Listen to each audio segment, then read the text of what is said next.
আসসালামু আলাইকুম প্রিয় দর্শক, আমাদের লাইফস্টাইলের কারণে প্রায় আমাদের এরকম সমস্যার মুখোমুখি হতে হয়।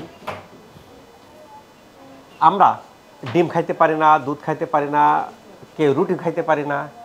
আমরা যখন ডাক্তার কাছে যাই বলা হয় আপনার ল্যাকটোজ ইনটলারেন্স। ল্যাকটোজ ইনটলারেন্স থাকলে কি হবে? আপনি দুধ, দুগ্ধজাত দ্রব্য, ঘি, মাখন, বাটার, মিষ্টি বা যাদের দুধ দেওয়া হয়েছে বাদ খাবেন না। কি স্যার এইসব খাবো না? আপনার তো ইনটলারেন্স, আপনি খাইবেন কেমনে? দুধ বাদ, দুধ না, দুগ্ধজাত সব কিছু বাদ। আমার যারা ভিডিও দেখতেছেন এরকম পাচ্ছেন কিনা দেখবেন, দুগ্ধজাত দ্রব্য বাদ, দুধ যা উৎপাদন হচ্ছে। কেন আপনার তো ভাই আপনার বডি তো টলারেন্স করতে পারে না, সেই জন্য ইনটলারেন্স, ল্যাকটোজ ইনটলারেন্স। কাজে দুগ্ধজাত দ্রব্য বাদ, দুধ আর খাইতে পারবেন না সারা জীবন। এরপরে কি? এরপরে গ্লুটেন ইনটলারেন্স। গ্লুটেন ইনটলারেন্স থাকলে কী হবে? রুটি, আটা, ময়দা এবং আটা ময়দা থেকে যা উৎপাদন হয়, যদি নুডলস হয়, পেস্তা হয়, বিস্কুট হয়, পরোটা হয়, সব বাদ। ভাই আপনার তো গ্লুটেন ইনটলারেন্স, আপনার তো পেটে সহ্য হয় না, খাবেন কেমন? বাদ। শশী হাসপাতাল কি বলে আমরা পেশেন্টের কাছ থেকে শুনি যে আপনি দুধ খাইতেন না কত বছর? স্যার 3 থেকে 4 বছর হয়ে গেছে। একটু জোরে বলেন রে ভাই। স্যার 4 বছর মতো হয়ে গেছে। দুধ একটা আদর্শ খাবার, কিন্তু আমার বডিতে যদি ভাই সহ্য না করতে পারে কি করতে? বাদ দিতে হবে। কয় বছর দুধ খান না? 4 বছর। 4 বছর যাবত দুধ খান না। শশী হাসপাতাল কয়দিন ট্রিটমেন্ট নিলেন? স্যার আজকে 22 দিন স্যার। 22 দিন। 22 দিন এরপর এখন কি অবস্থা? আলহামদুলিল্লাহ স্যার, এখন আমি দুধ খাচ্ছি। দুধ খাচ্ছেন? টুকটাক খাচ্ছি, মানে বেশি না, অল্প অল্প খাচ্ছি স্যার। আর ডিম স্যার খাচ্ছি এখন। ডিম কি রেগুলার? না, রেগুলার না। আর আগে যে স্যার প্রবলেমটা ছিল, খাওয়ার পরে স্যার একটু পেটটা ভারী ভারী লাগতো, ওটা স্যার এখন টোটালি নাই আমার এখন। টোটালি নাই স্যার। 22 দিন কি আপনার ওই গ্যাস্ট্রিকের কোনো ওষুধ খাওয়া লাগছে? না, না। এর আগে তো ওষুধ খাইতেন? এর আগে স্যার রেগুলার খাইছি। রেগুলার খাইতেন? প্রিয় দর্শক, আমার কাছে যারা আসেন ডিব্বা নিয়ে আসেন, স্যার এই ডিব্বাগুলো থাকতে হয়। যেখানে আসার পরে কি ঘটছে, আমার পেটের যে সমস্যা, পেটের সমস্যার জন্য কোনো ওষুধ নাই। আমি 22 দিন ট্রিটমেন্ট নেওয়ার পরে এখন দুধ খাচ্ছি, ডিম খাচ্ছি, আল্লাহর অশেষ রহমত। কাজেই এইগুলো সম্ভব। এখন সমস্যা কি আসে দাঁড়ায়? ওনার 22 দিনে ওনার ভালো হলো। কারো কারো কি ঘটে, কারো কারো মুরব্বি টাইম লাগে, বুঝতে পারছেন? কারো কারো 22টা সেশন, কারো কারো 30টা সেশন, কারো কারো 30টা ওজন থেরাপি লাগে। 30টা প্রিয় দর্শক, ওজন থেরাপি লাগে 30টা। বলুন স্যার আপনি তো ভিডিও দেখছি যে বললেন কি আল্লাহর দুনিয়ায় যা হালাল সব খাইতে পারবেন। আমি তো স্যার 30টা দিছি। ওজন থেরাপি কয়টা? ওজন থেরাপি 7টা বা 8টা। হ্যাঁ, মেন টু মেন ডিফার করে। আপনি ওজন থেরাপি কয়টা হয়েছে? স্যার আমি একটাই নিচ্ছি। একটাই ওনার রেজাল্ট চলে আসছে। আকুপাঞ্চার নিয়েছেন? রেগুলার এটা নিচ্ছি। অ্যাবডোমেন আকুপাঞ্চার রেগুলার নেওয়া হয়েছে। এই যে কাজে এই যে মেন টু মেন ডিফার করে ভাই। এই একটা কথা কিন্তু বারবার বলি যে প্রত্যেকের বডি সমান না। দেখবেন আমি লিখে দিই যে 30টা ওজন থেরাপি। কেন? কারো কারো লাগে।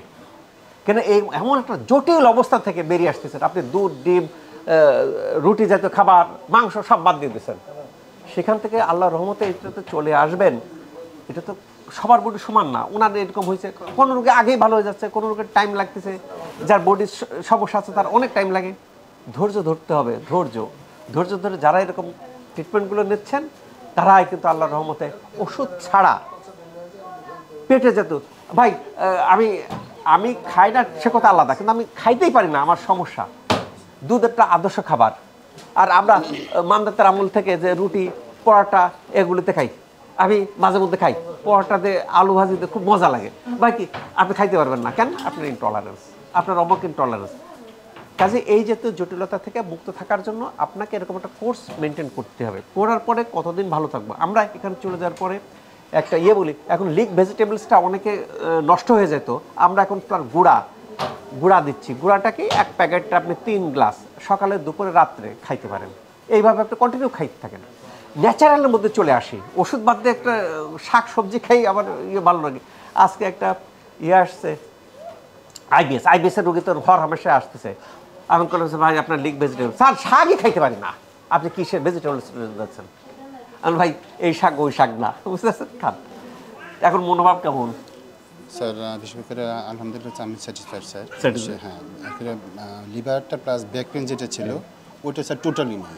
ও আপনার ব্যাক পেনও ছিল? ব্যাক পেনও ছিল। ব্যাক পেনও ছিল। ওটা স্যার প্রায় 15 থেকে 17 বছরের স্যার ব্যথা আমার এটা। 17 বছরের ব্যথা। 17 বছর স্যার। তো আলহামদুলিল্লাহ স্যার ওটা স্যার টোটালি নাই এখন। এখন আপনি চলে যাওয়ার সময় আমরা বুঝাই দেব, বুঝতে পারছেন? যেমন প্রিয় দর্শক, প্রশ্ন আসবে যে এই ব্যথা আবার হবে কিনা। আমি একই কথা বারবার বলি, এখন আমরা ভিটামিন ডি লেভেলটা একটা বডির মধ্যে সার্টেন লেভেলে থাকতে হবে, আমরা বুঝাই দেব। যদি না থাকে আবার হয়, আমরা বলে দেবো যে ভিটামিন ডি লেভেল এত থাকবে, আপনি আপনার লোকাল জায়গা প্রত্যেক 2 মাস পর পর মাপবেন। মাপার পর দেখবেন যে এটা কম হয়েছে, আপনি নিজেই খাবেন। যদি বেশি থাকে খাবেন না।